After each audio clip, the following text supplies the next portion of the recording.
सीधे जुड़ना चाहूँगा कि आज के इस कार्यक्रम के संयोजक मैं कहूँ और अखिल भारतीय जाट महासभा के युवा राष्ट्रीय अध्यक्ष भाई विक्रम सिंह देसवाल जी। तो आपने देखा किस तरह से समाज में चेतना लाने के लिए, समाज को जागरूक करने के लिए और समाज में व्याप्त कुरीतियों के समाधान के लिए युवाओं ने कमर कस ली है। जी हाँ, विक्रम देसवाल एक ऐसा व्यक्तित्व है जिन्होंने युवा अवस्था में एक महत्वपूर्ण जिम्मेदारी, राष्ट्रीय अध्यक्ष पद की जिम्मेदारी इनके कंधों पर है। साथ ही थोड़ा सा मैं आपको बता दूं कि आज जो युवा है वो आधुनिकता की तरफ बढ़ रहा है, ग्लैमर्स को ज्वाइन करना चाहता है और जो लीग से हटकर के जो संस्कृति के विरुद्ध जो बातें हैं, युवा नशे की तरफ या आधुनिकता की तरफ जा रहा है। लेकिन विक्रम सिंह देसवाल ने समाज की सेवा करने का बीड़ा उठाया है। इस उम्र में युवा राजनीति में जाते हैं, ग्लैमर्स की ओर जाते हैं, लेकिन विक्रम सिंह देसवाल ने क्यों यह बीड़ा उठाया है, ये सवाल भी आज उनसे करेंगे। सबसे पहले आज के कार्यक्रम के बारे में जानना चाहेंगे। स्वागत है विक्रम जी आपका समाचार कैरी में। धन्यवाद। आज का कार्यक्रम दो विषय हैं। एक तो अखिल भारतीय जाट महासभा 114वां स्थापना दिवस है और दूसरा दारा सिंह जी की पुण्यतिथि है। क्या कहेंगे? देखिए, एक बात अखिल भारतीय जाट महासभा के स्थापना दिवस से शुरू कर लेते हैं जी। जैसे बहुत सारे हमारे युवा साथी ये नहीं जानते कि संस्था है भी नहीं है तो कब से है, बड़े सारे सवाल थे बिल्कुल। में। तो उन सवालों का जवाब उन बच्चों को स्वयं मिल जाएगा। दूसरा ये बताने के लिए कि 114 साल से एक संस्था ऐसी भी है जो समाज हित में काम करती है, तो इस सवालों का जवाब उन बच्चों को स्वयं मिल जाएगा। दूसरा ये बताने के लिए कि 114 साल से एक संस्था ऐसी भी है जो समाज हित में काम करती है, तो इस स्थापना दिवस को आज मनाने का मेन कारण तो यही था कि हम ये बता सके 114 साल पुरानी हमारी संस्था है जो समाज हित में काम कर रही है। बात आई दूसरी, और ये भी आप संयोगवश कह लीजिए कि आज हमारे रुस्तम हिंद और जो कभी अपराजित योद्धा रहे, बिल्कुल, चौधरी दारा सिंह जी की जो हमारे राष्ट्रीय अध्यक्ष भी रहे, और मैं मानता हूं कि अगर चौधरी छोटू राम के बाद अगर किसी ऐसे आदमी का हम नाम ले सकते हैं जिसने जाट महासभा के लिए काम किया और जाट समाज को एक करने की कोशिश करी, तो वो स्वर्गीय चौधरी दारा सिंह जी थे।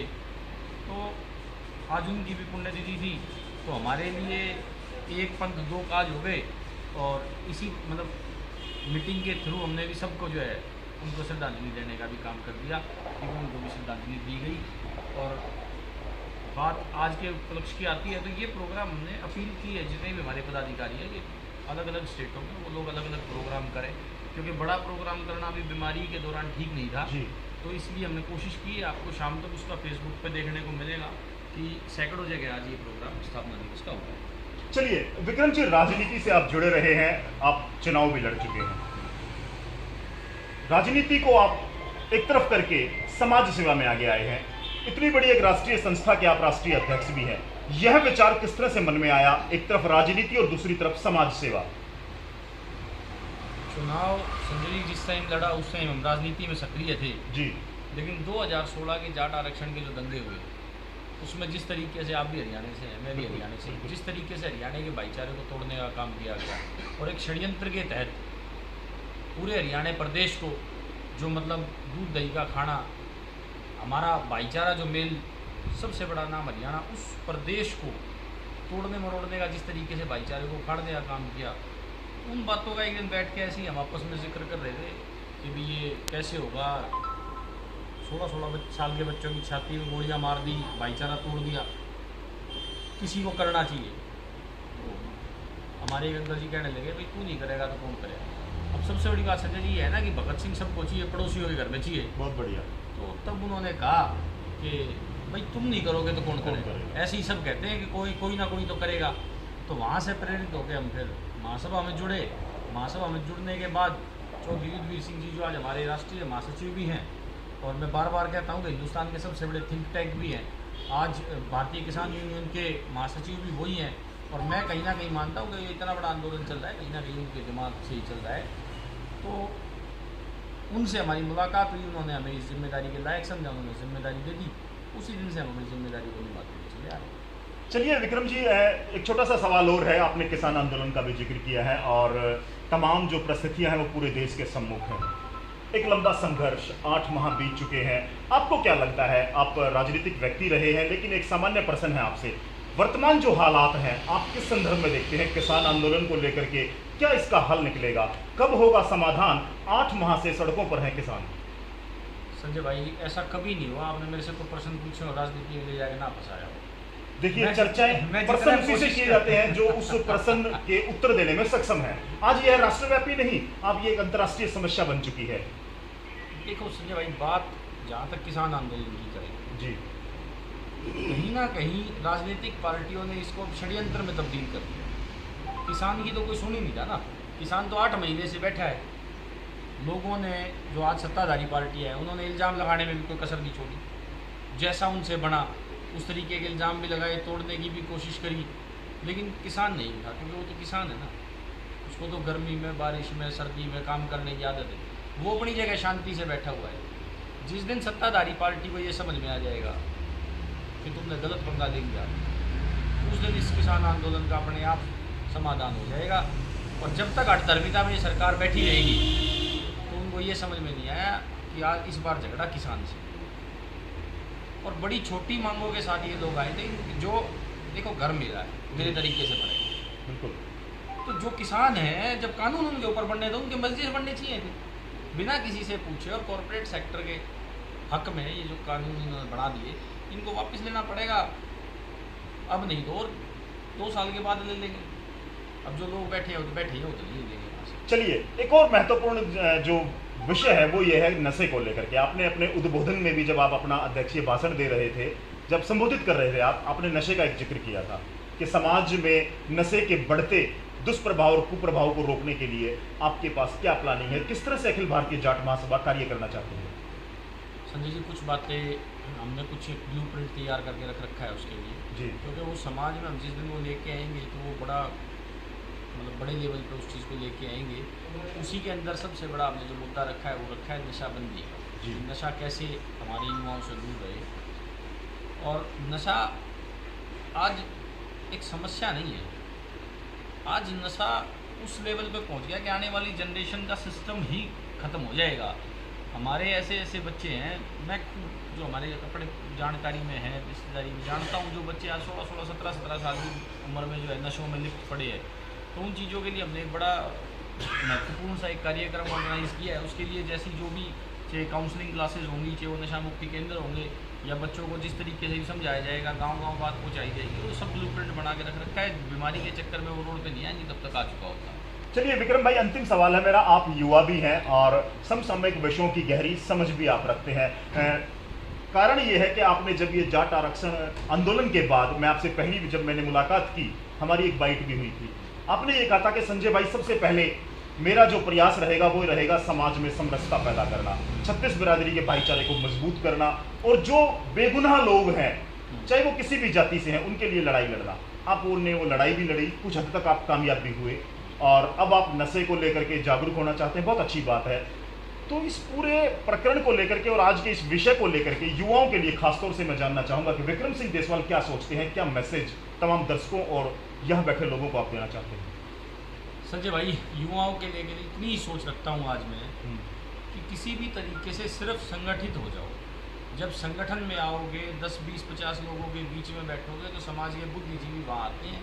और वो बुद्धिजीवी इसलिए नहीं है कि वो उनके अंदर बुद्धि ज़्यादा है, वो बुद्धिजीवी इसलिए कहे जाते हैं कि उन्होंने समाज में अपने आप को इस तरीके से प्रस्तुत किया है कि समाज ने उनको बुद्धिजीवी माना है। तो आप संगठित हो जाओ।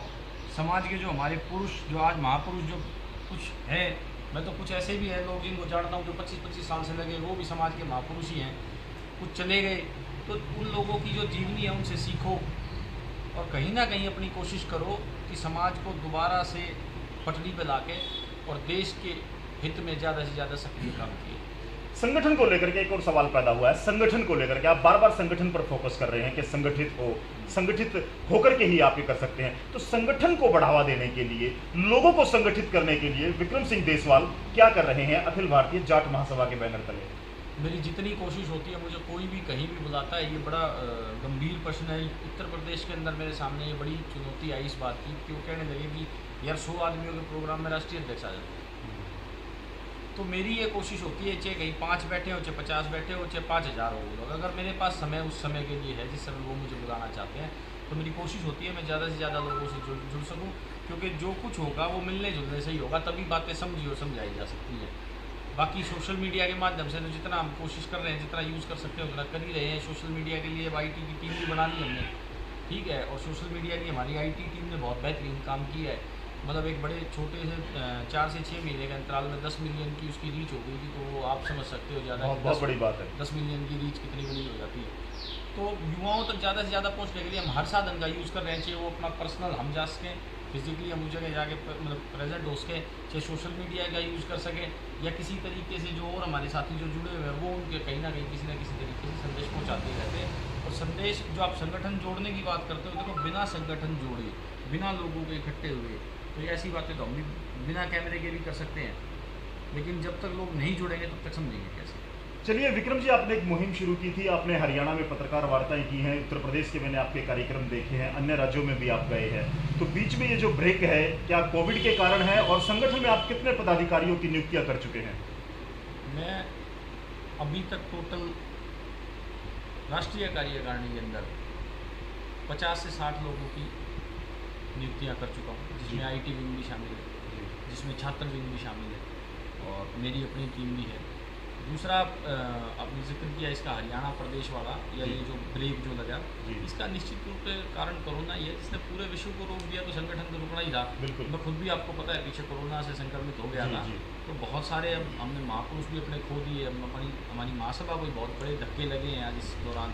युवा का जो मेरा अपनी जो हमारी टीम के महासचिव थे वो हमारे बीच में नहीं रहे, हमारे राष्ट्रीय उपाध्यक्ष, राष्ट्रीय सचिव हमारे बीच में नहीं रहे, तो बड़े आघात इस बीच में हमें लगे। और अब दोबारा जैसे ही कोरोना का संक्रमण कम हुआ है, दोबारा से लोगों के बीच में। चलिए, बड़ी सार्थक बातचीत की है हमने आज अखिल भारतीय जाट युवा महासभा के राष्ट्रीय अध्यक्ष विक्रम सिंह देसवाल से, जो तमाम मुद्दों को लेकर के जागरूक नजर आ रहे हैं, सचेतक नजर आ रहे हैं, और समाज और संगठन के माध्यम से समाज को मजबूत करना एक ऐसे फार्मूले पर कार्य कर रहे हैं कि पूरे देश के युवाओं को संगठन से जोड़ा जाए, समाज में फैली बुराइयों को किस तरह से दूर किया जाए और समाज और राष्ट्र को किस तरह से बेहतर बनाया जाए। ऐसी इस युवा की ऊर्जा और कार्य प्रणाली और कार्यशैली से ऐसा आभास है कि अखिल भारतीय जाट जो राष्ट्रीय महासभा है, जाट महासभा, जिसका गौरवशाली इतिहास रहा है, विक्रम सिंह देसवाल जैसे युवा इस मुहिम को आगे लेकर के जाएं, समाज को कुछ नया दें, युवाओं के लिए प्रेरणा स्रोत बने। एक और छोटा सा प्रसंग अभी अशोक मलिक जी या अशोक सोलंकी जी ने जिक्र किया था। सोलंकी साहब के अखिल भारतीय जाट महासभा ना होकर के आपने इंग्लैंड का एक वाकया जिक्र किया था, रोहित अहलावत, मैं भी उनसे जुड़ा हूँ। रोहित अहलावत जैसे युवाओं को आपने जोड़ा है इस महासभा से, और इंग्लैंड, अमेरिका या विदेश में बैठे जो हमारे समाज के लोग हैं वो काफ़ी लाभदायक हो सकते हैं हमारे तमाम उन युवाओं के लिए जो विदेश में अपना कैरियर बनाना चाहते हैं। ये एक अच्छी मुहिम मैं मानता हूँ। देखिए, इस कड़ी में ना हमारे बहुत सारे ऐसे साथी हैं जो विदेशों से हमारे साथ जुड़े हुए हैं। रोहित अहलावत जी जो इंग्लैंड से हैं, वो हमारे बड़े अच्छे भाई भी हैं, और कोशिश रहती है हमारी उनकी रोज मतलब लगभग हफ्ते 10 दिन बात होती रहती है, जो ट्यूनिंग की आपस में एक दूसरे से कैसे किस तरीके से वो वहाँ बैठ के हमारे समाज को फ़ायदा पहुँचा सकते हैं। इसी कड़ी में कनाडा से, अब तो टोरंटो में है वो हमारी बहन सिमरन औलख है, वो भी टाइम पे लाइव आके लोगों को समझाती रहती है, बताती रहती है। ऑस्ट्रेलिया से हमारे भाई विकास हैं, तो अलग अलग कंट्रीज से हमारे जो लोग हमारे बाहर सेटल्ड हैं, जो भाई हमारे बाहर विदेशों में हैं, हमारी कोशिश होती है कि हम उनसे लाइव प्रोग्राम करवा के और हमारे यहाँ के युवाओं को जो बाहर जाने में इंटरेस्टेड है उनको कुछ फ़ायदा मिल सके। या जो लोग ये सोचते हैं बाहर बहुत कुछ हो जाता है, पता नहीं क्या हो जाता है, और बाहर जाके तो मतलब अंग्रेज हो जाते हैं लोग बात, तो हम ये बताना चाहते हैं जो लोग 20-20 साल से बाहर रह रहे हैं वो भी आज अपनी जड़ों से जुड़े हुए हैं, अपनी जड़ों से जुड़े हुए हैं, अपनी जाति से जुड़े हुए हैं, तो ज़्यादा इधर उधर के भाव में ना जाए और जो असली अपनी रूट्स हैं उन तक जुड़े रहें। बहुत बढ़िया। तो दोस्तों, आज के लिए इतना ही। और आपने देखा कि किस तरह से अपनी संस्कृति, अपनी सभ्यता, अपने समाज, जाति और धर्म के उत्थान के लिए युवा आगे आ रहे हैं। हमारी शुभकामनाएं इसी तरह से प्रेरणादायक कार्यक्रम आयोजित होते रहें, और नजफगढ़ की इस धरती से यह शुरुआत है। बेहतर प्रयास मैं मानता हूं भाई विक्रम सिंह देसवाल और तमाम जितने भी हमारे वरिष्ठ साथी हैं, तमाम जो इस संस्था से जुड़ करके और देश, समाज और जाति के लिए बेहतर कार्य करना चाहते हैं, उन सब के लिए हमारी ओर से बहुत बहुत शुभकामनाएं।